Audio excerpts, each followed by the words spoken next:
Bonjour à tous, nouvelle partie de mon guide sur Garen. Donc cinquième partie, et cette fois-ci ce sera les match-up. Alors je vais diviser en plusieurs vidéos sur les match-up. Je vais commencer par la phase de lane. Je pense que c'est intéressant de faire une partie phase de lane, une partie milieu de partie, et une autre tier list sur le milieu de partie. Parce que ça reste des phases de jeu différentes. Et du coup les champions que vous allez affronter auront un impact différent en fonction des phases de jeu. Donc je vais essayer de ne pas faire trop long, parce que c'est vrai que je vois des tier lists qui s'étalent sur 1 heure. C'est vrai qu'il y a quand même pas mal de champions dont on a à parler. Je vais voir si je peux essayer de faire être bref tout en étant quand même assez précis. Donc on va commencer. Donc j'ai préparé 4 catégories. Alors vous voyez qu'il n'y a pas de catégorie facile ici. Parce que Garen n'a pas de phase de lane facile. Vous n'avez aucun laner que vous pourrez bully facilement ou vous aurez un avantage de base. Ça n'existe pas en fait. Garen se fait bully par tout ce qui existe tout simplement. En tout cas en top lane. Garen a un kit pourri. Garen n'a pas de dégâts en début de partie, et Garen n'a pas de mobilité. Et comme on est en début de partie, Garen n'a pas a des stats défensifs de merde. Bon, je dresse un peu un tableau noir, mais c'est un peu le cas de figure. En fait, vous allez malheureusement vous comprendre que tous les champions présents dans cette liste ont des outils plus intéressants que Garen. À part bien sûr ceux tout en bas qui sont vraiment faibles, mais bon, de toute façon, vous les connaissez, hein, ces champions ne brillent pas par leur performance sur League of Legends. En ce moment en tout cas. Bon, on commence donc par la pire des catégories, la catégorie que j'ai prénommée injouable. Donc je trouve que ce sont des champions contre lesquels en fait vous ne pouvez pas lane. C'est-à-dire que vous ne pouvez bien sûr pas les trade, vous ne pouvez même pas farmer. Donc Vayne et Akshan c'est assez évident, hein. Akshan est vraiment le pire. Je ne les ai pas classés par ordre, mais Akshan est de loin, de très loin, le pire de tous. Ce champion est à mes yeux une abomination. Voilà. En plus, le champion est insupportable dans le jeu. Enfin bref, il n'y a rien qui va avec ce champion, hein. Il peut vous poke très facilement, il fait mal. En plus, le gank est une plaie avec son grappin. Enfin, voilà, je pense que vous le connaissez, c'est une horreur. Vayne, j'ai pas besoin de la présenter, hein, fait très mal. Lorsqu'elle vous poursuit, elle gagne de la vitesse de déplacement, donc elle vous rattrape. Lorsque vous essayez de lui courir après, vous ne la rattraperez jamais. Et au fur et à mesure de la partie, elle devient de plus en plus dangereuse, donc c'est un enfer. Et bien sûr, Action et Vayne sont des champions à distance, du coup, bah, voilà, vous allez vous amuser. Et Darius, alors peut-être que certains pensent que le traitement de Darius est sévère, mais pour Garen, Darius, c'est vraiment l'enfer. C'est vraiment l'enfer. Ça veut dire que vous pouvez perdre une partie simplement parce que Darius est présent.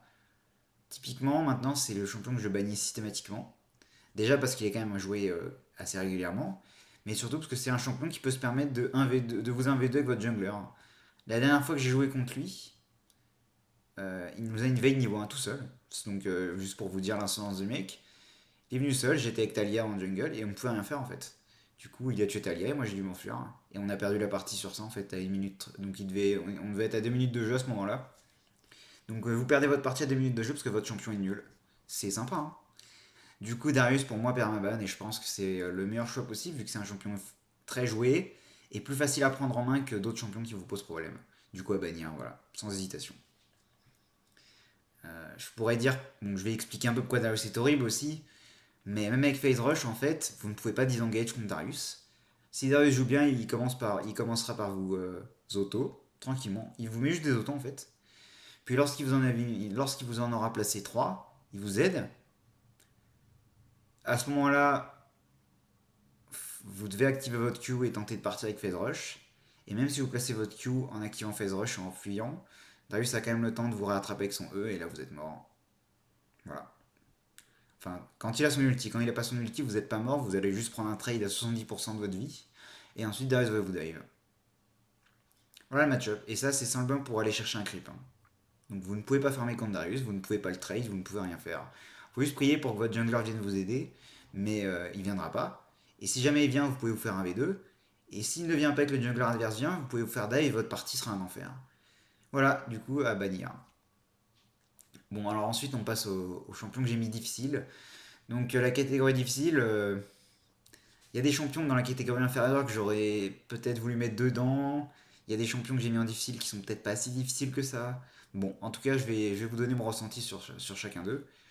Donc on va commencer par Gnar.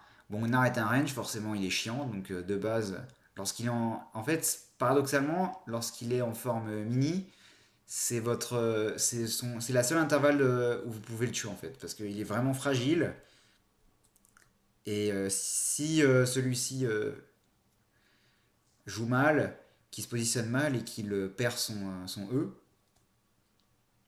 pouvez le tuer très facilement. Donc je rappelle que le E de Gnar, il fait un bond, et il peut en avoir un second s'il rebondit sur une unité. Donc ça veut dire qu'avec les vagues de sbires, Gnar peut partir très loin de vous, ou vous engager de très loin aussi. Mais s'il n'y a aucun sbire, pas d'obstacle sur la lane, vous pouvez le traîner facilement et le tuer s'il est en forme mini. Du coup, ça c'est quand même une information à savoir, hein. Gnar est tuable si le joueur de Gnar joue mal. Mais là, je rappelle que dans cette liste, je ne l'ai pas dit au début de la vidéo, mais on va considérer que votre adversaire sait jouer son champion. C'est important à dire quand même, parce que c'est vrai qu'à la plus bas elo, Garen est fort, hein, parce que les gens sont très nuls, faut le dire. Mais lorsque vous arrivez à un niveau de jeu où vos adversaires maîtrisent leur champion, bah, vous vous rendez compte de la faiblesse du vôtre. Du coup, Gnar vous bully à distance, et lorsqu'il devient en méga, vous vous dites cool, je peux aller au corps à corps, mais en fait non, il vous défonce aussi, donc n'essayez pas en fait. La seule chose que vous avez à faire, c'est de rester sous tour et de farmer un maximum, en essayant d'éviter un maximum de ces sorts, pour réduire vos chances de vous faire dive par lui le jungler, voilà. Ensuite on passe à Ilaoi. Ilaoi, bah, bon, je pense que personne n'aime jouer contre ce champion, hein, vraiment, c'est un champion débile en fait. Nul dans le jeu, mais juste insupportable à affronter quand vous jouez un mêlée, c'est un plaisir en fait, c'est vraiment un champion débile.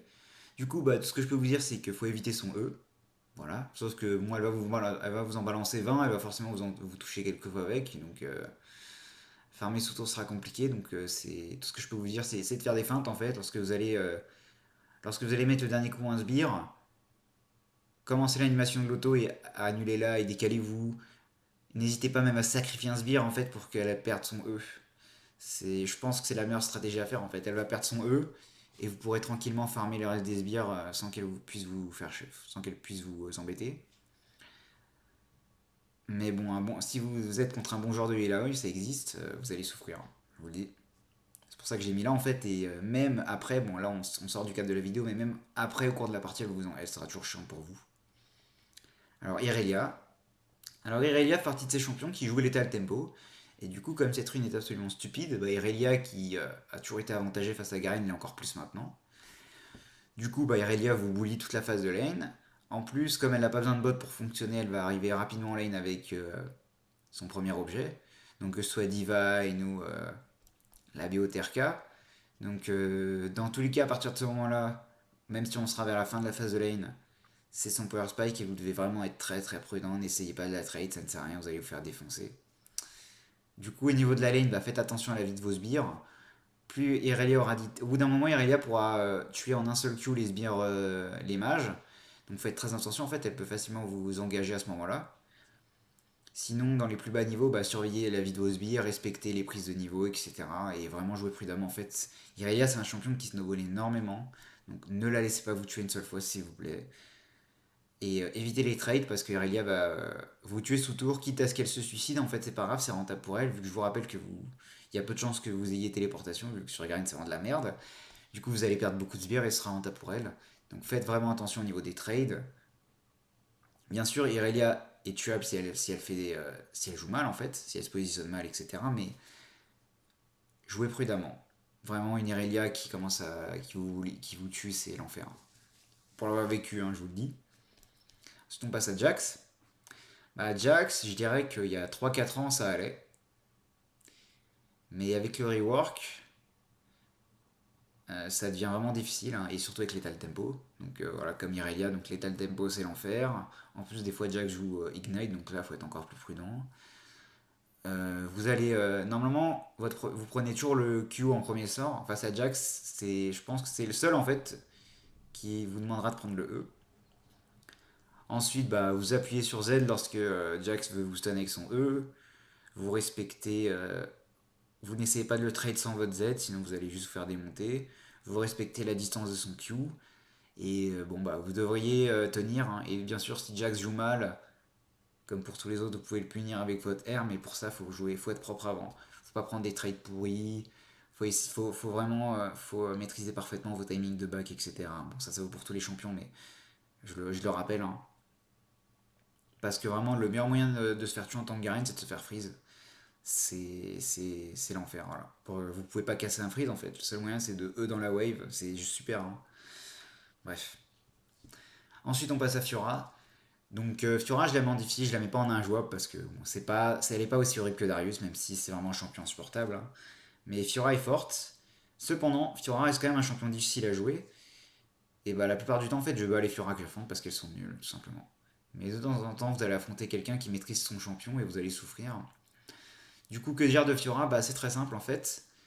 Tant que Fiora a sa parade, vous ne pouvez pas la tuer avec votre R. Du coup, le seul moyen de la tuer, si vous en avez l'opportunité, c'est de faire la stratégie dont j'ai parlé durant les combos. C'est-à-dire que vous cachez votre Q dans votre E. Bien sûr, faut que vous ayez entamé Fiora en amont. Et vous annulez l'animation de votre E au bon moment pour lui placer votre Q et lui placer votre R dans la foulée. Ça marche vraiment. Je crois que j'ai dû rencontrer une seule fois dans ma vie une Fiora qui a anticipé ça, mais ça marche presque tout le temps en fait. Sinon, à part ça, bah, évitez de prendre des coups sur les marques, hein. Collez-vous au mur, éloignez-vous régulièrement pour reset les marques, surtout si c'est une marque facilement activable par Fiora, c'est-à-dire dirigée vers elle. En fait, il faut vraiment comprendre comment fonctionne le champion.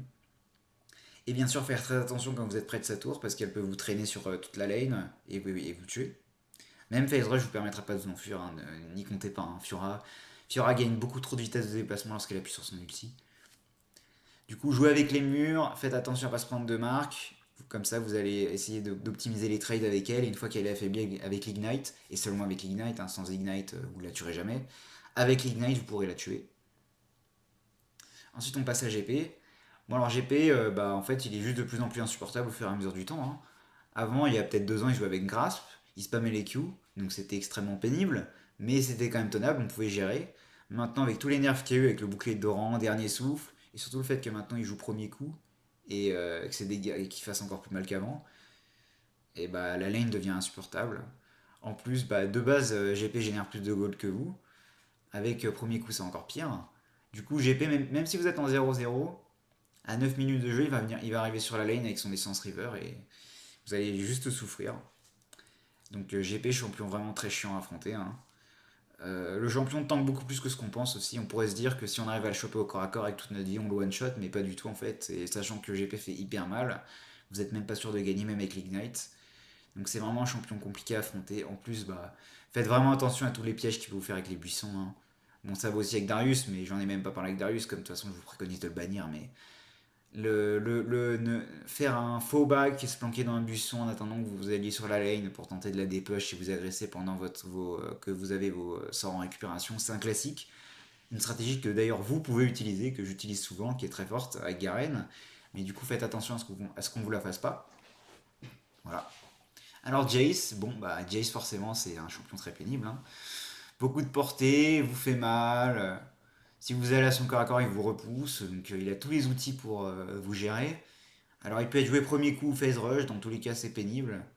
Même si je dirais que je préfère quand même affronter le phase rush parce que d'accord il sera plus difficile à tomber, mais au moins il aura moins de pression durant la phase de lane et il va générer moins de gold sur notre dos.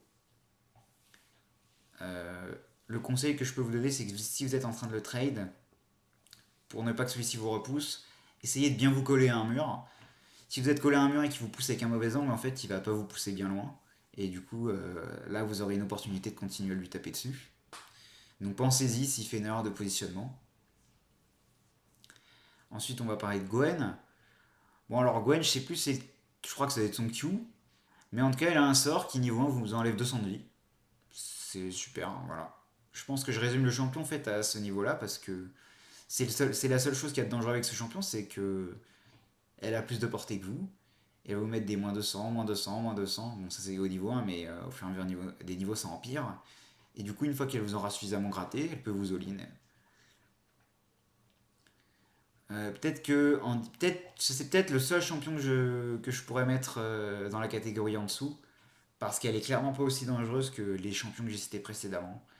Mais je la mets quand même en difficile, parce qu'en plus, c'est un champion qui est censé être faible en début de partie, mais qui vous défonce bien quand même à ce moment-là, hein. Donc je la laisse ici.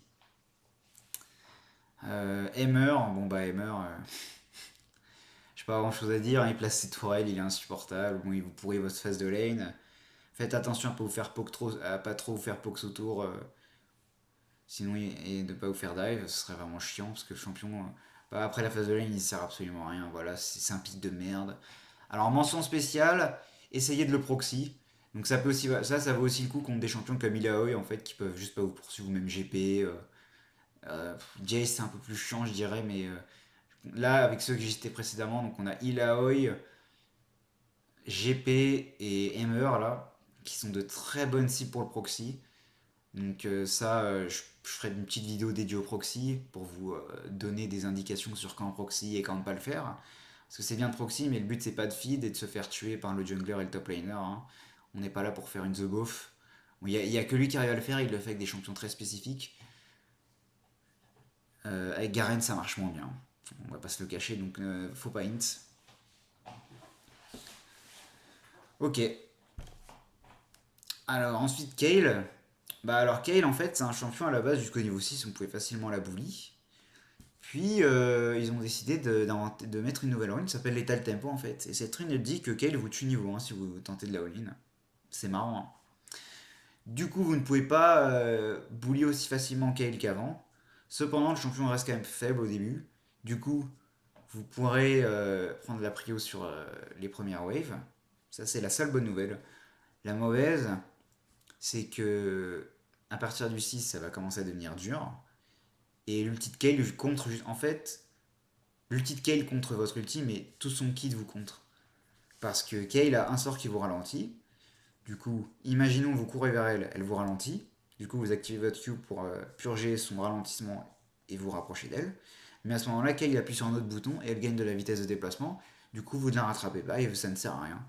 Et quand bien même vous seriez au corps à corps et vous seriez en train d'essayer de lui infliger des dégâts, Kayle, en fait, lorsque vous appuyez sur votre E, elle a juste à appuyer sur R. Elle a même pas besoin de bloquer votre ulti en fait à ce stade-là si elle a assez de vie. Elle appuie sur R, comme ça elle annule tous les dégâts de votre E, qui est votre principale source de dégâts. Ensuite pendant ça elle continue à vous taper dessus avec ses autos, parce que maintenant Kayle peut auto durant son ulti, c'est très amusant, et vous allez mourir sans rien pouvoir faire. Donc le champion est un enfer. Heureusement on le voit très peu souvent, mais pour Garen c'est un enfer. Voilà. Et Kayle vous out Kayle. En bonus, oui, parce que ce serait pas drôle sinon. Donc voilà. Ensuite, on passe à Kennen. Alors, j'en ai croisé quelques-uns cette saison, et bah, c'est horrible. Le champion est horrible. Beaucoup de portée, a beaucoup d'utilité en teamfight, il est mobile, donc même s'il fait des erreurs de déplacement, en fait, il est très de positionnement, pardon, il est très dur à punir. J'ai beaucoup souffert contre lui ces dernières parties, vraiment.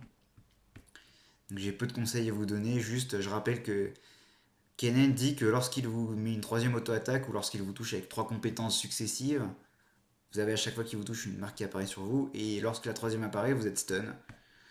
Donc lorsqu'il vous trade, essayez de garder votre Z pour bloquer le stun. C'est tout ce que je peux vous dire en fait contre lui, hein, mais sinon ça va être très dur, donc jouez prudemment, abandonnez du farm, le plus important c'est de ne pas mourir vraiment. C'est l'XP prime sur l'or, l'or ça se rattrape, l'XP c'est beaucoup plus difficile. Ensuite on passe à 7.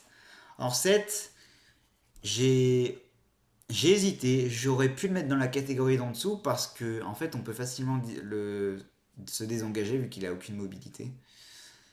Mais je vais quand même le mettre en difficile parce que le champion reste beaucoup plus fort que vous. Surtout bah, les joueurs de 7 qui comprennent bien que Garen est faible et qu'il faut mettre vraiment l'accent sur le début de partie. Du coup, les 7 qui vont jouer Lethal Tempo Ignite par exemple, qui sont les pires. Bon, Conqueror, ça change pas grand chose, hein, il vous défoncera toujours.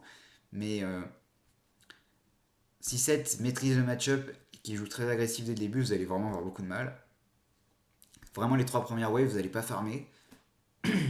Et si le jungler vient vous dive à ce moment-là, vous avez perdu la partie. Et là, ça, c'est un scénario où vous ne pouvez rien faire. Ça veut dire que, à part si vous avez abandonné absolument tous les CS et que vous n'avez pas pris un seul coup, c'est les seuls moyens de ne pas se faire dive. Et encore, même si vous êtes full vie, si 7 a stacké 3 waves et que vous avez un niveau de retard, du coup, en fonction d'une jungler, s'il y a une Elise par exemple, je donne pas cher de votre peau quand même. Du coup, 7 reste quand même très dangereux. Même astuce que pour Fiora si vous avez une opportunité de le tuer, cachez votre Q dans le E. Faites quand même attention parce qu'avec son R il peut vous ramener vers lui et vous taper dessus, donc faites aussi attention quand vous vous approchez de la tour. Il peut très bien flash derrière vous et vous R sur la tour, et là vous êtes dans la merde. Sinon, bah, Z son stun. Donc après, là, c'est un peu de l'anticipation.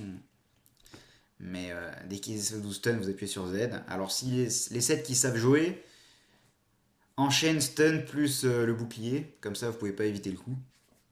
Même avec votre Z. Mais bon, ça, la plupart des sets ne savent pas le faire. Voilà. Ensuite, Trinda. Bon, alors en plus, Trinda, là, il va être buff, il va gagner de la portée d'attaque. Donc, bon, il gagne de la portée d'attaque, mais il réduit ses dégâts d'attaque. Donc, je sais pas ce que ça va donner. Mais pour Garen, Trinda, c'est un peu l'enfer. Pour une raison très simple, hein, c'est que le concept de votre ulti est d'achever une cible et le concept de son ulti est de ne pas être tuable durant 5 secondes. Vous comprenez bien du coup que tout l'enjeu est de survivre durant ces 5 secondes. Du coup, vous pouvez choisir de le respecter énormément et de faire des tabis. Personnellement, je déteste cette option parce que les tabis, c'est nul. Vraiment, sur Garen, j'ai pas envie de jouer tabi. Du coup, que dire? Bah, faites très attention à son niveau 6 en fait, parce qu'il peut vous dive, quitte à ce qu'il se suicide, hein. C'est toujours le même scénario en fait. Il met une vague de sbires autour, il se suicide sur vous, et vous perdez toute la vague. Sinon, le conseil que je peux donner, c'est n'hésitez pas à ne pas se dire qu'il faut garder son ulti contre Trinda.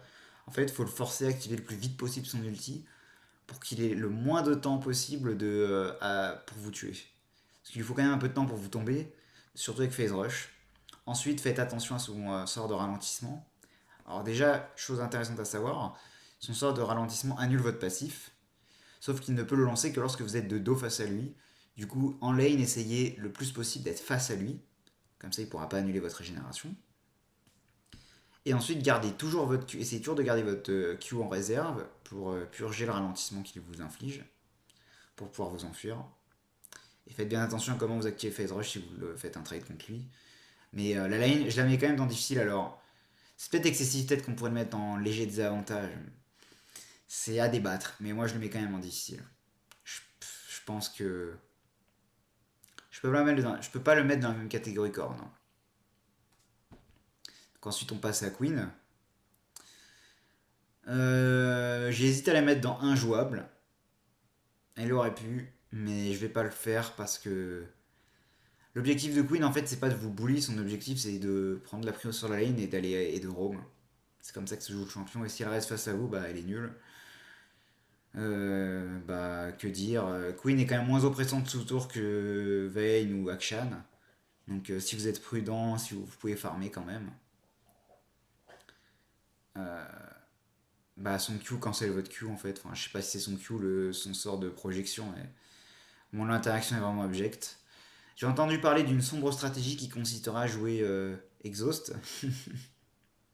Alors peut-être que ça marche, hein, je sais pas. Ce sera à tester. Hein, c'est une sombre technologie. Après, j'ai quand même peur que sans Ignite, on manque un peu de dégâts dans certaines situations pour la tomber. Et surtout, pour le reste de la partie, jouer Exhaust, c'est quand même bien de la merde, hein. Mais bon, c'est peut-être une stratégie à tester, hein. Donc voilà, je laisse cette petite information ici. Ensuite, on passe à Volibear. Alors, Voli, c'est un champion que j'ai dû le croiser que 2 fois cette saison, vraiment très peu joué. Mais je peux vous assurer que Volibear, hein, ce champion, vous détruit en début de partie, mais d'une force.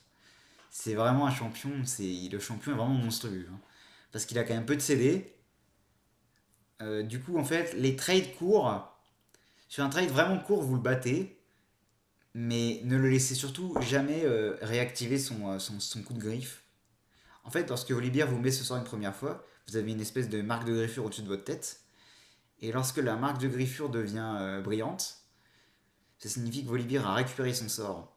Et s'il vous retouche à ce moment-là, de mémoire, il fait encore plus de dégâts qu'avant, il se régène encore plus. Donc vous avez vraiment pas envie de vous prendre ce deuxième coup de griffe. Donc le seul moyen d'avoir un bon trade face à lui, c'est de réussir à lui mettre des dégâts avant que son shield s'active. Et vous avez quand même un délai parce que ça peut s'anticiper parce que déjà il faut que Volibear lance le sort et il y a un délai entre le moment où il lance le sort et le moment où il va récupérer le bouclier. Du coup, si vous commencez à lui taper dessus avant même qu'il ait pu lancer le sort et vous activez Phase Rush, vous allez pouvoir partir avant même qu'il puisse bénéficier de la protection du bouclier et vous ferez des bons trades. Mais par contre, ces trades sont quand même conditionnés au fait que vous arriviez à Z sans stun. Ça change pas, hein. C'est tous les champions qui ont un stun, vous devez absolument réussir à Z avec Garen. Sinon, vous allez rester immobilisé trop longtemps. Voilà. pour vous libérer. J'aurais mention spéciale à sa capacité à dive à cause de son ulti, mais bon, ça je pense que c'est assez évident. Rumble, bah un Rumble, j'en ai affronté très peu, mais à chaque fois ça a été un enfer, hein, vraiment. Ce champion est un enfer, hein. Plus de portée que vous fait très mal. C'est... J'ai pas grand chose à dire en fait. Y a aucun scénario où vous gagnez un trade contre lui en fait. Y en a aucun. Donc bah restez sous tour et euh, espérez que votre jungler vienne. Perdez le moins de vie possible pour pas vous faire dive. Bon c'est les conseils basiques mais je vois vraiment pas quoi vous dire d'autre en fait sur le champion, hein. C'est esquiver ses missiles. Voilà. Et ensuite on passe à Tankens. Alors ce champion est un enfer, hein, vraiment c'est... Ils sont censés l'avoir nerfé en top lane, je l'ai croisé une fois je crois. Et ma seule partie contre lui était vraiment un calvaire, hein, parce que même si vous avez toute votre vie, il peut juste vous 100-0 en fait. Il va vous trade, une fois qu'il va proc sa marque sur vous, il va vous mettre un bon stun. Puis ensuite, vous allez laisser de vous enfuir, il va vous gober, il va vous ramener, il va continuer à vous taper dessus et il va vous tuer. Et voilà. Donc Tampkench très dangereux, hein. Faites attention lorsqu'il est dans un buisson et qu'il lance son bond. Vous verrez l'animation qu'au dernier moment, donc restez toujours en déplacement pour pas vous prendre ce stun, ça peut vous être fatal. Bien sûr, il faisait ses coups de langue, alors mettez-vous derrière vos sbires, parce que le coup de langue ne passe pas les sbires. Voilà, seul conseil. Je peux vous donner aussi ce conseil pour Ilaoi, hein. Le E de Ilaoi ne passe pas les sbires, donc utilisez-les au maximum pour vous protéger. Ensuite, on passe à Timo. Ah, Timo, bon bah, son passif annule le nôtre, hein, donc c'est l'enfer, hein, voilà, hein, c'est un distance. Champion insupportable qui est. Bah, en fait, il est quand même. Un Timo bien utilisé fait quand même beaucoup de dégâts au cours d'une partie, hein, s'il place bien chez Champignon, notamment pour sécuriser les objectifs comme les dragons ou les Nashor. Donc Timo va vous pourrir votre phase de lane. Donc moi, ce que j'aime bien faire contre lui, c'est que dès le niveau 6, en fait, je reviens sur la lane avec le Red Trinket pour virer tous ces champignons. Voilà, ça le fait chier. Et j'ai pas grand chose d'autre à vous dire, hein. Va falloir. Même sous tour, vous allez avoir du mal à farmer. Si je joue Ignite et Prezi Attack, soyez encore plus prudent. Vraiment, laissez tomber des CS, n'hésitez pas parce que mourir sous tour est encore une fois la pire chose qui puisse vous arriver. Alors, Akali, je la croise très rarement, j'ai quand même décidé de la mettre. Le champion est quand même pénible à affronter, hein, parce qu'elle peut vous poke à l'infini avec son Q. Bon, par contre, lorsqu'elle utilise sa smoke, vous pouvez la blesser avec votre E, donc ça c'est le gros avantage de Garen, hein. C'est très con, mais sa fumigène ne la protège pas. Mais le problème c'est qu'elle peut facilement vous kite, hein. Donc elle va vous poke, et puis au bon moment elle va vous all-in, elle va vous tuer. Du coup faites très attention à ces pokes. Alors Lilia, je l'ai jamais affronté cette saison, bon j'ai quand même décidé de la mettre.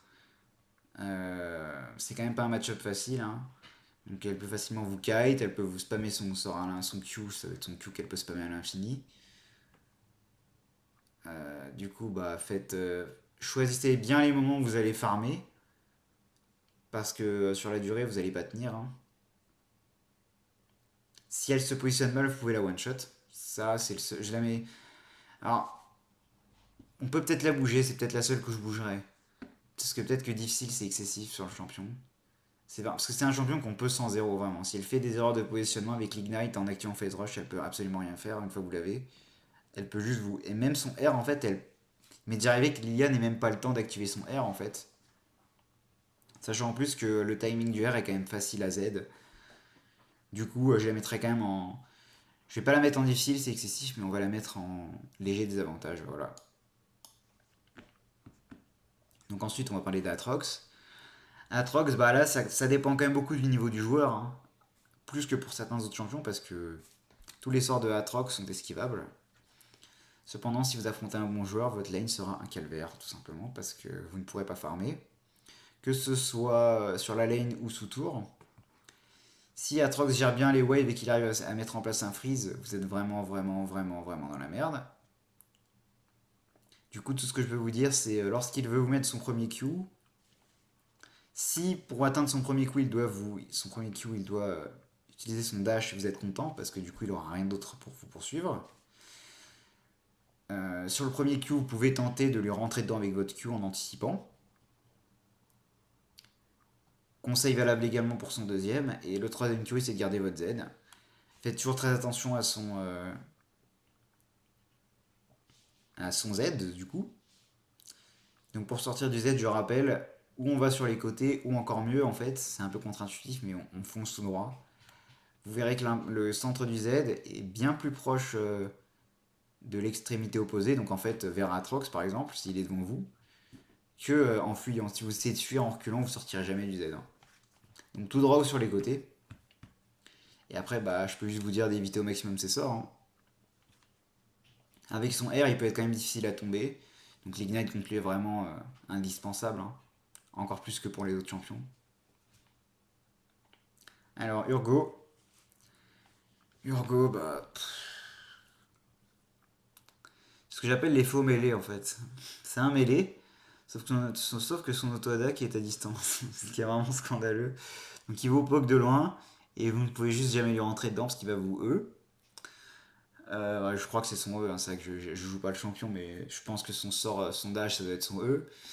Donc son E, bah faut vraiment le Z à tout prix, hein, parce que sinon il va vraiment vous défoncer. En début de partie, c'est très dur, hein. Donc soyez très prudents, vous prenez pas des trades inutiles.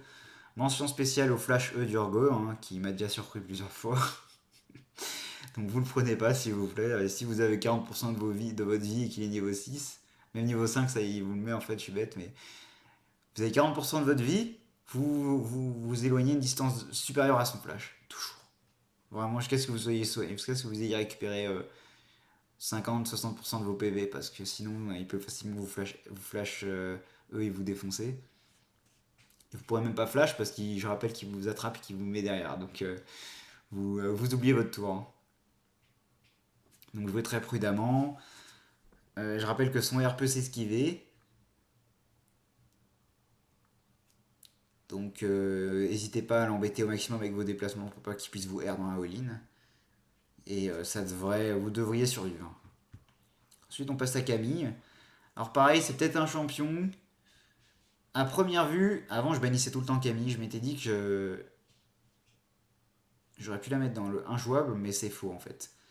C'est même de l'inverse pratiquement parce qu'en face de lane, Camille, bah en fait c'est paradoxal, mais c'est le moment où elle est la plus faible dans la partie. Camille est faible en face de lane, même si vous êtes encore plus faible bien sûr. Et les joueurs de Camille sont, bah, c'est un champion qui demande un minimum d'intelligence pour être manipulé correctement. La plupart ne savent pas le jouer. Et la plupart ne connaissent pas bien le match-up, je présume, Garen Camille. Du coup, bah, j'en bully très régulièrement, ce qui est assez honteux, hein, on va pas se le cacher. Le combat reste quand même difficile parce que tout se joue autour du passif de Camille. Donc quand elle vous tape dessus toutes les 20 secondes, elle a un bouclier qui se déclenche en fonction des dégâts que vous faites. Si vous faites des dégâts magiques, elle aura un bouclier magique. Si vous faites des dégâts physiques, elle aura un bouclier physique. Donc en fait, lorsque vous cliquez sur Camille, il y a une petite icône avec une espèce d'image de Camille qui a un bouclier orange et bleu. Donc ça veut dire que son passif est actif. Ça veut dire que son passif, en fait, il est. Comment dire. Bon, j'aime pas cette formulation, mais son passif est actif. Ça veut dire que son bouclier se déclenchera lorsqu'elle vous met. Je crois qu'il se déclenche lorsqu'elle vous met un coup. C'est pas lorsque vous la tapez, c'est lorsqu'elle vous tape.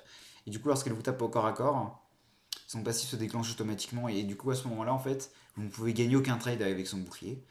Du coup, les seuls trades que vous pouvez remporter contre Camille sont ceux durant lesquels elle n'a pas son bouclier. C'est un intervalle de temps que Camille doit respecter, sous réserve de perdre bêtement des points de vie. Et ça, il y a plein de joueurs de Camille qui font les erreurs. L'erreur, en fait, est. Faut savoir que sans bouclier, Camille, c'est un champion qui est vulnérable et que vous pouvez pratiquement sans zéro avec l'Ignite, hein. Je l'ai déjà fait plein de fois. Après, bien sûr, une Camille qui sait jouer, elle aura gardé son sort de mobilité, elle s'enfuira. Mais tout ça pour dire que vous pouvez gagner les trades face à Camille, mais il faut bien gérer votre positionnement, faire attention au mur, faire attention à ne pas se prendre trop de Q gratos, ce qui va interrompre à chaque fois votre régénération. Et vous devriez vous en sortir. Alors faites attention lorsque vous êtes proche de sa tour. Déjà, lorsqu'elle est 6, Ne vous amusez pas à essayer de prendre une plaque alors qu'elle est à côté de la tour, elle va vous R et elle va vous bloquer sous tour et vous allez être dégoûté. Ensuite, si vous êtes près de la tour, faites attention, elle peut vous poursuivre sur la lane. Et si elle gère bien son positionnement, vous n'allez pas la toucher avec votre E, vous lui ferez pas de dégâts et elle va vous tuer tranquillement. Donc essayez vraiment de gérer votre positionnement au maximum. Et si vous gérez bien ça, lorsque Camille fera des fautes, vous pouvez la all-in et la tuer. Par contre, bien sûr, dès qu'elle arrive avec son premier objet, vous ne vous approchez plus d'elle. Voilà. Donc le seul moment où vous pouvez la tuer, c'est avant qu'elle ait son premier objet. Alors ensuite, on passe à Yasuo. Alors Yasuo, je le mets en difficile. Et je pense que beaucoup vont se dire que c'est excessif, mais en fait, le champion vous détruit, hein. C'est le champion immobilité illimitée. Du coup, vous ne le toucherez jamais si il ne veut pas que vous le touchiez. Et lui peut vous poker à l'infini. Jusqu'au moment où il va vous all et vous tuer. Il est pire que Yone en ce sens. Cependant, la majorité des joueurs de Yasuo ne vous respecteront pas, vont se débrouiller pour prendre tout votre E, et du coup vous pourrez les all-in et les tuer. Mais un Yasuo qui maîtrise correctement son positionnement et qui vous respecte, vous ne le tuerez jamais, et lui peut vous tuer à chaque fois. Donc faites attention. Ensuite on a Yone. Alors Yone c'est quand même un peu différent, il a pas la même mobilité, mais il a plus de portée avec ses sorts. Du coup c'est un peu la même histoire qu'avec Yasuo finalement, parce qu'il va vous poke. Et une fois qu'il vous aura gratté suffisamment, il peut vous all-in et vous tuer. Du coup, essayez d'éviter ses sorts. Vous pouvez quand même lui mettre des bons trades, surtout lorsque il se permet d'activer son. Je sais pas c'est lequel son sort, mais celui où il se sépare de son corps. Donc lorsqu'il active ce sort, c'est là qu'il peut faire des erreurs et du coup que vous pouvez lui mettre un bon trade. Mais à part ces situations-là, en général, vous aurez du mal contre lui. Mais bon, c'est toujours une question de niveau de joueur, hein. C'est Yone. En difficile, un Yone qui sait très bien jouer, vous allez vraiment souffrir le martyr. Mais un Yone lambda, vous allez le démonter, hein. Mais bon, par contre du postulat que votre adversaire sait jouer son champion. Bon, le dernier de cette liste, c'est Riven. Celui-là, j'ai hésité. J'ai vraiment hésité Riven. Mais quand j'affronte un bon joueur de Riven, je considère que ça reste difficile et que c'est largement à son avantage parce que Riven a de la mobilité contrairement à vous. Si vous faites le coin, elle peut vous 100-0 et je peux vous dire que si Riven prend un kill contre vous, c'est un enfer.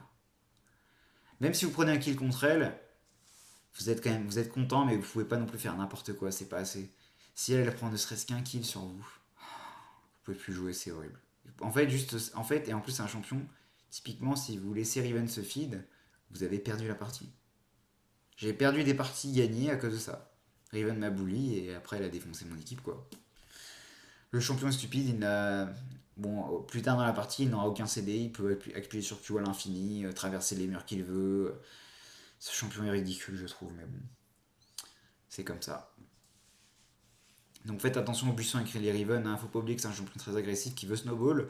Du coup, elle va faire plein de fake back, elle va se planquer dans les bush, elle va essayer de vous 100-0 lorsque vous n'aurez pas vos sorts. Donc soyez prudents, hein. Voilà.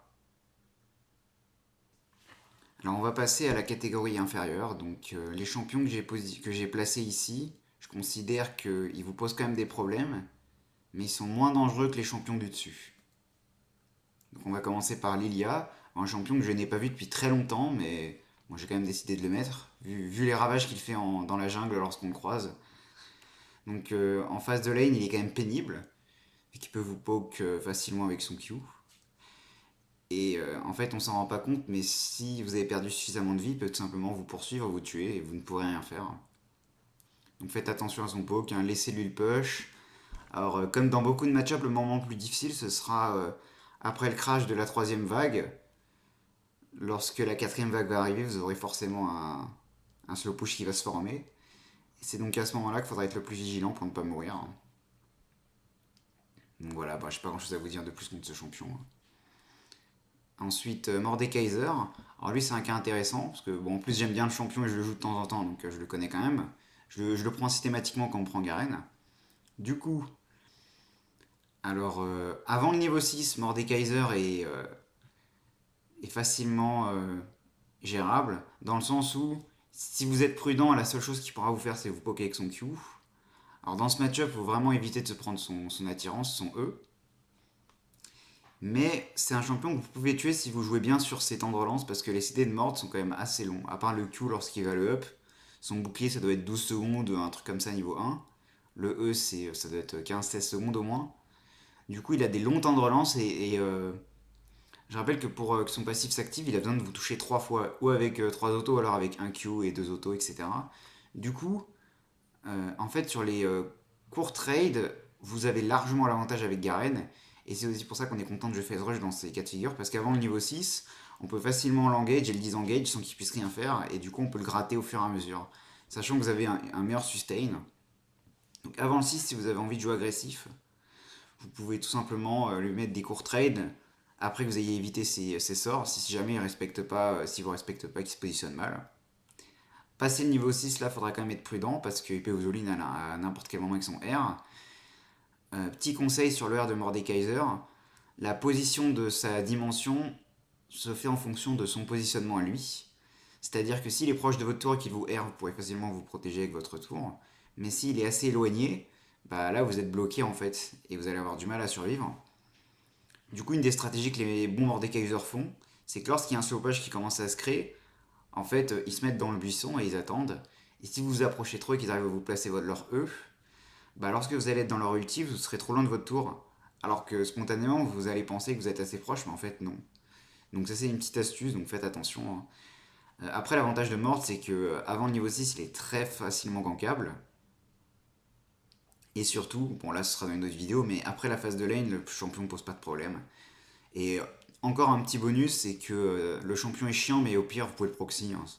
Ça pose pas de problème, il ne pourra pas vous poursuivre. Du coup, un petit proxy, et comme ça, bah, il est dégoûté, il sert plus à rien. Ok, on va passer à Kled.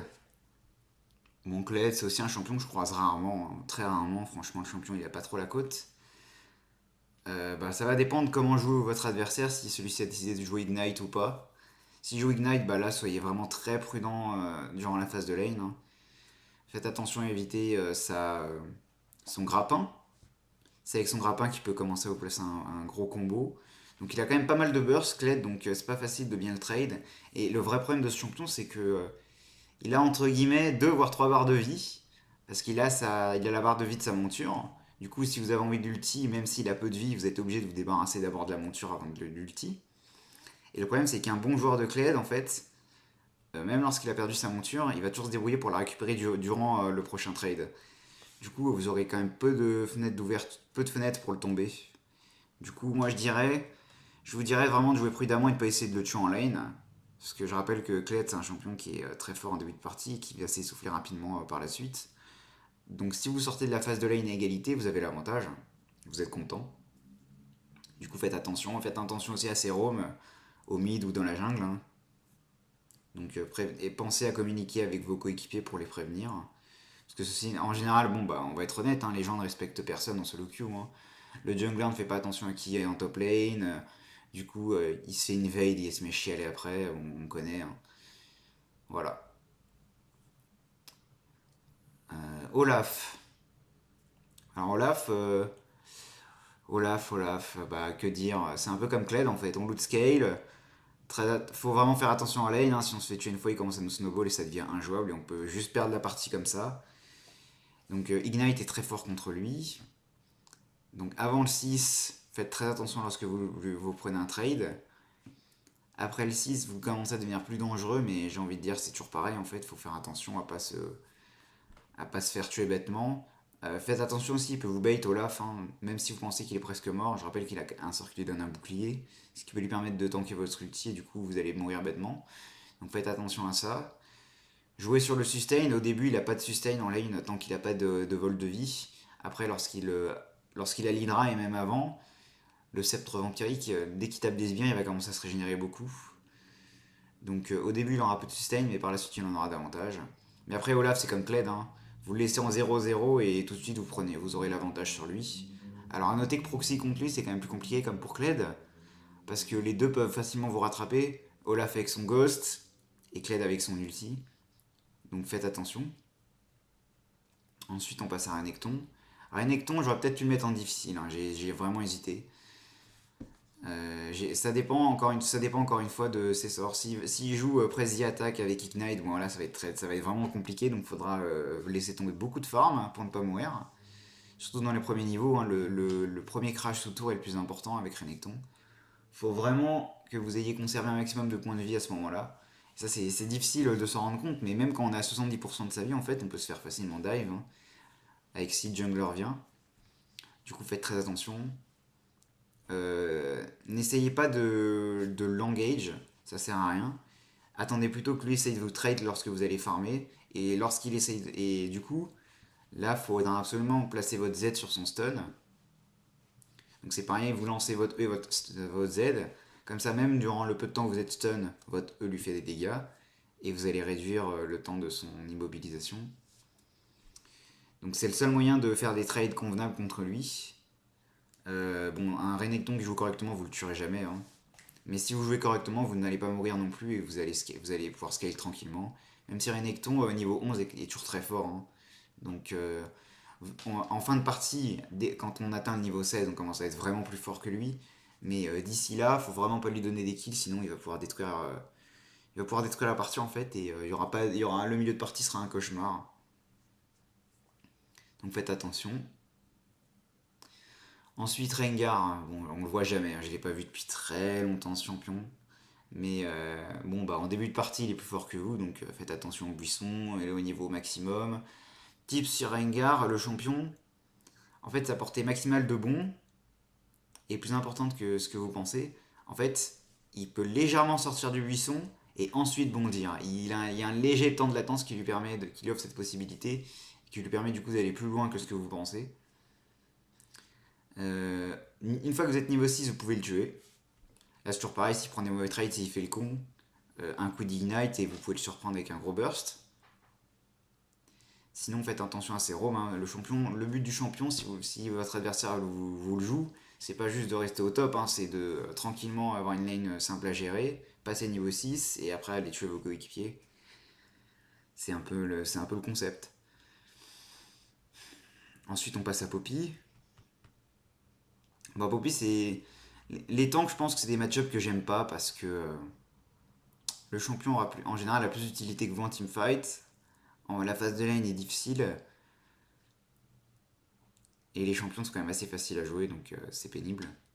Du coup, Poppy, bah, bon, le champion, faut surtout éviter les murs, hein. Vous connaissez son dash qui vous stun et qui vous défonce contre un mur. Donc tant que vous n'êtes pas assez proche d'un mur, ça ira.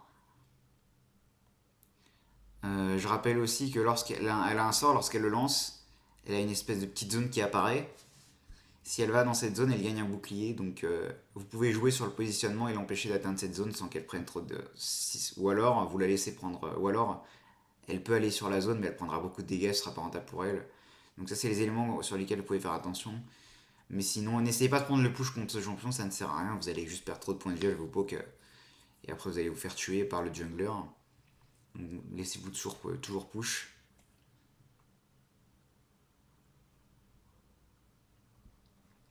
Voilà, j'ai pas grand chose d'autre à vous dire. Sejuani, bon, Sejuani, je trouve que c'est clairement le tank le plus dangereux parce qu'il se joue facile, il se joue téléportation Ignite, du coup elle a encore plus de pression. Ensuite le champion a quand même beaucoup de CC, tank beaucoup. Du coup la phase de lane est vraiment chiante, hein. Je pense que c'est le tank le plus dangereux, plus que Horn. Donc très dur pour nous. L'avantage c'est qu'en 1v1 on va loot scale, donc ça sera pratique, on pourra split par la suite. Mais après le point négatif c'est que dans les combats d'équipe forcément elle sera plus utile que nous.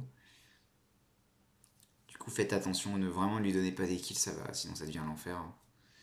Ça snowball pas comme une Riven, bien sûr, mais après, vous pourrez plus la gérer en un contre un, même avec le même niveau 11. Et vos coéquipiers vont péter un câble. Ça m'est déjà arrivé, hein. J'ai déjà fini contre une Sejuani, ça s'est mal passé. Donc voilà. Vous dites pas, ouais, c'est un tank, c'est pas grave. Non, non, lui donnez pas de kill, vraiment. Ensuite, Panthéon. Alors, Panthéon, euh, je trouve que c'est plutôt un match-up intéressant parce que il y a quand même pour une fois, il y a un peu de mind game et de skill. Donc tout l'enjeu pour gagner les trades, c'est de Z son stun, hein. C'est toujours comme ça. C'est comme ça avec beaucoup de champions, la même interaction existe. Les sorts sont simplement différents. Donc faut Z son stun. Et lorsque Panthéon lance son sort de protection, ça doit être son E, il y a une astuce avec l'ulti et le flash. Donc si vous êtes face à lui que vous lâchez votre ulti, il va pas prendre de dégâts. Mais si vous lâchez votre ulti et que vous flashez juste après, donc vous faites le fameux flash R, enfin le R flash plutôt, eh bien le jeu considérera, si vous flashez derrière lui, le jeu va considérer que vous avez lancé votre ulti derrière lui et du coup il se prendra les dégâts de l'ulti. Donc pour achever un Panthéon, ça peut être une bonne astuce. Ou après, si votre adversaire est bon et qu'il a son flash de disponible, il va l'anticiper, mais bon. Ça reste quand même poussé, hein, donc ça m'est jamais arrivé personnellement que le mec anticipe ça. Donc voilà, c'est une astuce que je vous donne. Sinon, bah attention à son poke, respectez quand même les premiers niveaux, c'est là où il est le plus fort, hein, et vous êtes très faible, vous êtes nul. Du coup, faut pas mourir en lane. Comme Panthéon, c'est un champion qui va roam aussi. Bon, moi je joue toujours démolition, mais prenez démolition. Comme ça, dès qu'il va ulti ailleurs, vous pouvez le punir et prendre un maximum de plaques. Donc ça, c'est un conseil que je peux vous donner sur tous les champions qui ont tendance à quitter la lane. Comme ça rajoute ça vous, comment dire. En fait, le fait qu'ils partent, ils sont pas sûrs de gagner quelque chose, tandis que vous êtes sûr de prendre des plaques et de générer de l'or. Et ça, c'est quelque chose de très important. Alors Nidali, on peut se dire pourquoi je la mets là, mais en fait récemment, j'ai dû affronter cette saison plus de Nidali que de Kled par exemple. Donc c'est pour dire. Donc Nidali top, elle se joue avec Grasp et la lane est insupportable, vraiment le champion. C'est vraiment un champion que j'aime pas, hein. C'est un champion de merde. Du coup, elle va vous spammer avec ses auto-attaques durant la phase de lane. Elle va donc pouvoir facilement stacker sa Grasp, elle va vous faire chier. Donc les premiers niveaux sont les pires, hein. Niveau 6, ça commence à s'arranger, même si elle peut toujours vous poke autant, mais au moins, si elle vous respecte pas, vous pouvez la punir avec votre R. Donc faites attention. Esquiver ses lances, bien sûr, hein, ça on ne le dira jamais assez, mais vous pouvez pas vous permettre de vous prendre des lances. Donc c'est un pic de merde en fait qui ne marche pas, hein. Vous allez totalement loot scale et en teamfight elle sert à rien. Donc vraiment Nidalee top, lorsque vous la voyez, vous serez content. Mais la seule chose à faire c'est d'être prudent en début de partie, hein. Sacrifiez du farm s'il le faut, prenez juste l'XP, c'est pas grave si vous avez du farm de retard sur elle, vous vous en foutez en fait, c'est un champion de merde. Donc vous allez gagner la partie en fait. Si votre équipe fait pas n'importe quoi bien sûr. Shen. Alors Shen c'est un match vraiment chiant parce que le champion vous démonte toute la phase de lane. Même une fois que vous êtes 6, un bon Shen vous le tuerez pas vu que ses trades sont trop puissants en fait. Le temps qu'il soit à portée de kill de votre ulti, vous serez déjà mort.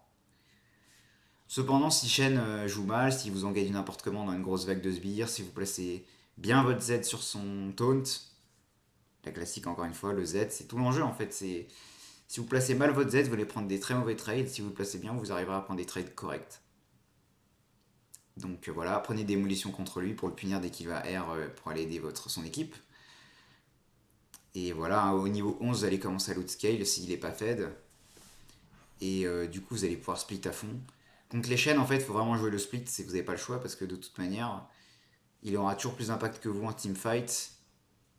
Donc là, je pense que la bonne manière de gagner, c'est d'espérer que vos coéquipiers ne se fassent pas démolir et de prendre un maximum de ressources sur les côtés, donc les tours, voire les inhibs. Comme ça, Shen, il peut plus se permettre lorsque vous êtes face à lui, il peut plus se permettre de partir, les bloquer. Et vous pouvez ou le dive si vous avez de l'avance, ou lui enlever tellement de vie que même s'il rejoint son équipe, il sera inutile. Ensuite, on passe à Trundle. Trundle, c'est un match-up chiant. Chiant, mais si vous jouez correctement, il vous tuera jamais. Et du coup, vous allez loot scale. Donc, le principe de Trundle, c'est qu'il faut faire attention à son pilier. Donc, ne vous collez jamais à un mur. Parce que si Trundle place bien son pilier, vous allez vous retrouver bloqué. Et du coup, il pourra vous taper dessus ou démolir.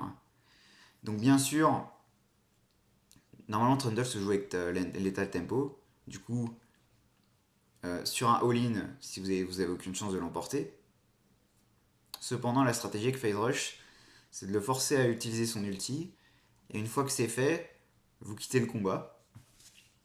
Vous ne mourrez pas, vous régénérez. Et ensuite, lorsqu'il n'a plus son ulti, il est tuable. Mais bon, soyez quand même prudent, hein. Trundle, c'est quand même un champion qui fait très mal. Mais après, le gros avantage, c'est que vous serez plus utile que lui en teamfight. Donc contre ce champion, je vous conseille juste de prendre les waves et d'essayer d'aller aider votre équipe. Parce qu'en un contre un, vous aurez quand même du mal à le tuer, hein. Ça veut dire que, ok, il va ulti, vous allez devoir disengage, mais du coup, tant qu'il a pas son ulti, il est plus faible. Mais après, un joueur de Trundle intelligent va juste partir. Et il vous empêchera toujours de split. Vous n'arriverez jamais à prendre ses tours. Tandis que lui, il va focaliser son jeu sur le split. Donc c'est toujours des situations compliquées parce que c'est un champion. Même si vous êtes devant, il va quand même prendre très rapidement les tours. Du coup, vous êtes obligé de le surveiller. Mais pendant que vous le surveillez, vous pouvez pas aider votre équipe. Du coup, vous êtes pris un peu entre deux feux, entre la partie je dois le gérer et la partie je dois aider mon équipe. Et donc ça fait une bonne transition pour parler de Yorick, qui est un peu dans la même situation. Parce que Yorick, en fait, il est plus dangereux que Trundle, dans le sens où en split, il est très fort, plus que Trundle. En 1 contre 1, il est meilleur que Trundle parce qu'il a un sort qui vous contre totalement, donc son cercle. Donc ça fait partie des sorts que je trouve que je déteste dans le jeu. Parce que contre un champion qui n'a pas de mobilité, c'est trop fort. C'est même de l'anti-jeu, en fait, vous pouvez pas jouer. Mais contre un champion qui a de la mobilité, ça ne sert à rien. Donc c'est vraiment très discriminatoire, hein. Si vous n'avez pas de mobilité, en gros, vous êtes mort. Si vous avez de la mobilité, c'est de la merde. Donc voilà, donc ne serait-ce à cause de ce simple sort, votre vie sera un enfer contre Yorick. Le champion est stupide, il fait que split, il ne peut faire que split. Du coup, l'avantage c'est qu'en teamfight, vous allez apporter beaucoup plus de valeur que Yorick. L'inconvénient c'est que si vous le surveillez pas, il va au Nexus. Je me souviens d'ailleurs, anecdote, ils avaient fait un rework de Yorick il y a, je sais plus, peut-être de 1 ou 2 ans. Et je sais plus, j'avais joué contre lui la première semaine. Et le champion était tellement fort. En fait, de mémoire, dans le rework, la tour ne prenait plus l'aggro sur les ghouls. Je crois que ça prenait l'aggro sur Yorick. Sauf qu'en fait, ça devenait absolument injouable. Le champion vous arrivait facilement. Il prenait les tours en 2 secondes avec ses ghouls. C'était mais absolument monstrueux. Donc je crois qu'ils ont très vite inversé la situation. Mais voilà, petite anecdote sur Yorick. Un champion vraiment à la con, hein. Ensuite, Warwick. Bon, alors Warwick, c'est juste un. Comment dire? Faut juste comprendre que même s'il n'a que 20% de sa vie, vous ne le tuerez jamais. Faut aussi comprendre que c'est un champion qui veut prendre des 1v2, surtout quand il affronte un champion faible en début de partie comme Garen. Du coup, si votre jungler veut le ganker, dans de nombreuses situations, c'est une mauvaise idée, et donc dites-lui de ne pas venir, sinon vous allez juste perdre la partie comme ça. Sinon, bah, le champion va juste essayer de vous poke avec son Q. Donc bah, respectez-le, n'essayez pas de le tuer lorsqu'il a 30% de sa vie et sa barrière, vous le tuerez pas et vous allez mourir bêtement. Farmer tranquillement, rester sous tour. Bon, de toute façon, les joueurs de Warwick sont complètement fous, donc si vous êtes patient, il va finir par se suicider en faisant une connerie.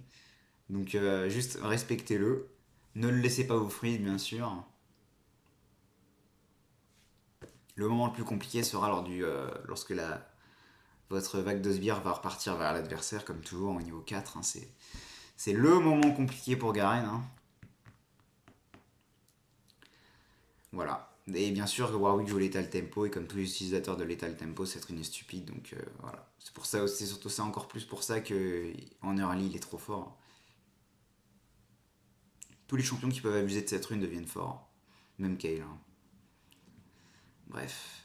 Donc ensuite Wukong. Alors j'en ai pas affronté cette saison, le champion a disparu. Le champion a tout simplement disparu. Donc qu'est-ce que je peux vous dire sur le champion? Bah faites toujours attention à son clone. Il peut facilement vous disengage avec. Par contre, une fois qu'il a plus son sort, je crois qu'il a un temps de relance assez long quand même ce sort. Bah Wukong est vulnérable, donc du coup vous pouvez en tirer profit dans certaines situations.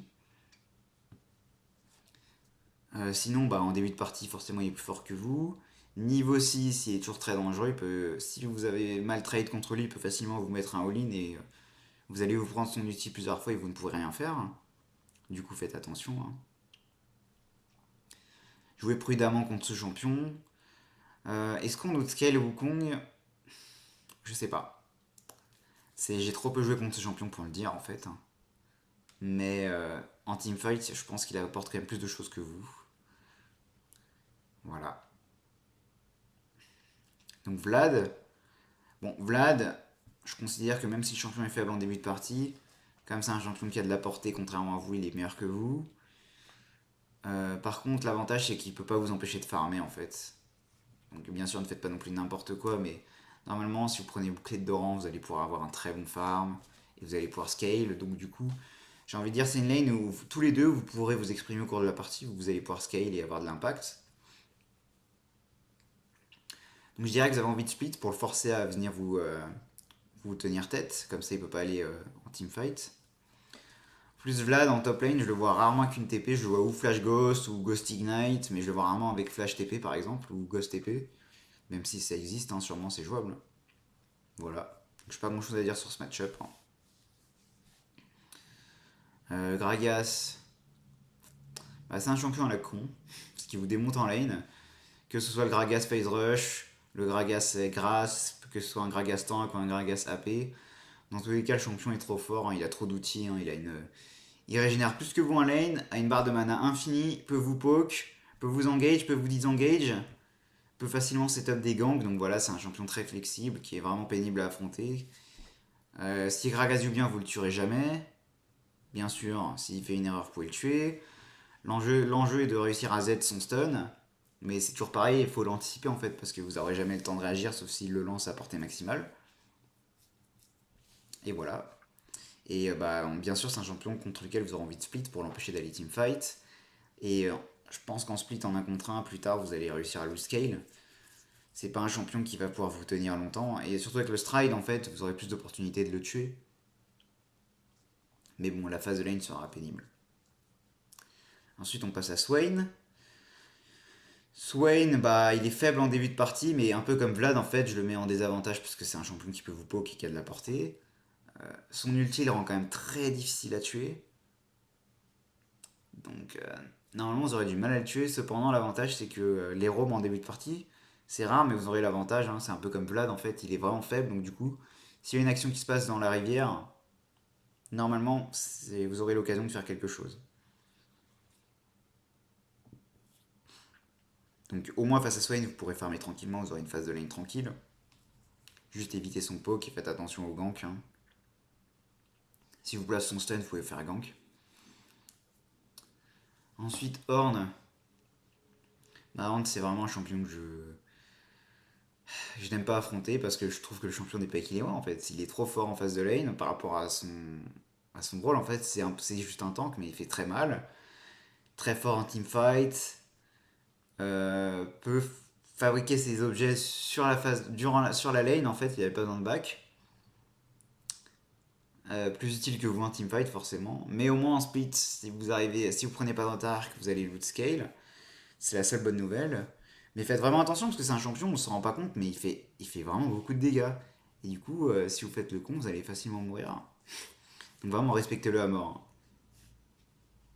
Essayez d'éviter ses sorts. Lorsque vous voyez qu'il peut vous stun avec sa charge, appuyez sur Z au bon moment hein, pour réduire les dégâts qu'il vous inflige au moins. Et sur E. Et puis je crois que ce sera tout pour cette catégorie. Hein.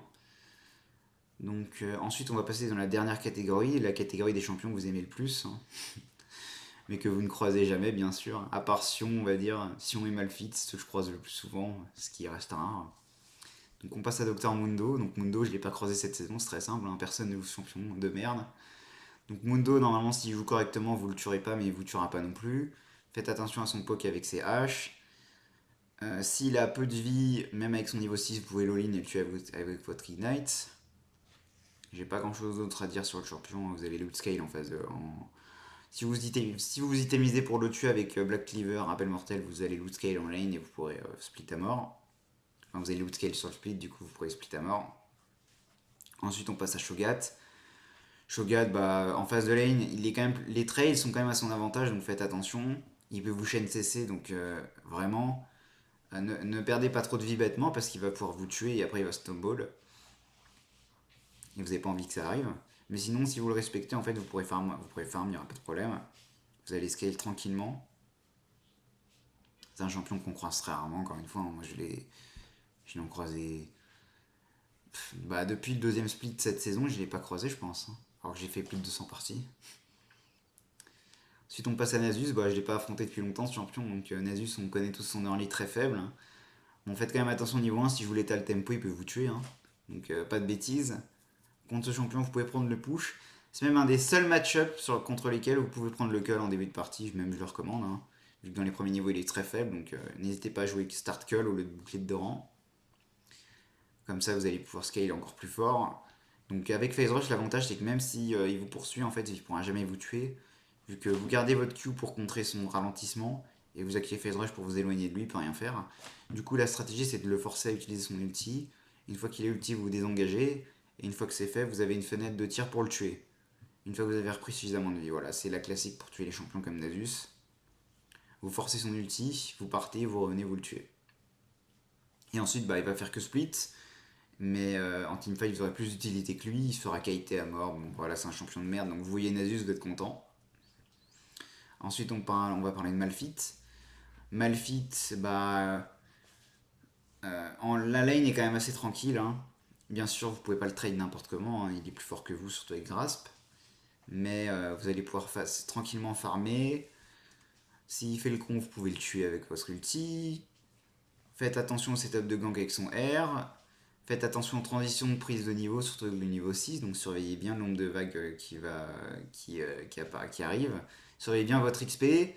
Réfléchissez bien au fait que vous avez peut-être à rater un peu plus d'XP que lui parce que vous n'avez pas de TP. Et en fait, il peut juste vous avoir comme ça en fait. Il va passer niveau 6 d'un seul coup. Vous avez que 40% de votre vie, vous mettez un full combo avec son R et vous mourrez bêtement. Alors j'ai déjà croisé un Malphite qui jouait électrocute, donc c'est vraiment un. C'est extrêmement con, mais faites gaffe parce que ces all-in font très mal, hein. Donc soyez plus prudent que d'habitude contre ce genre de Malphite.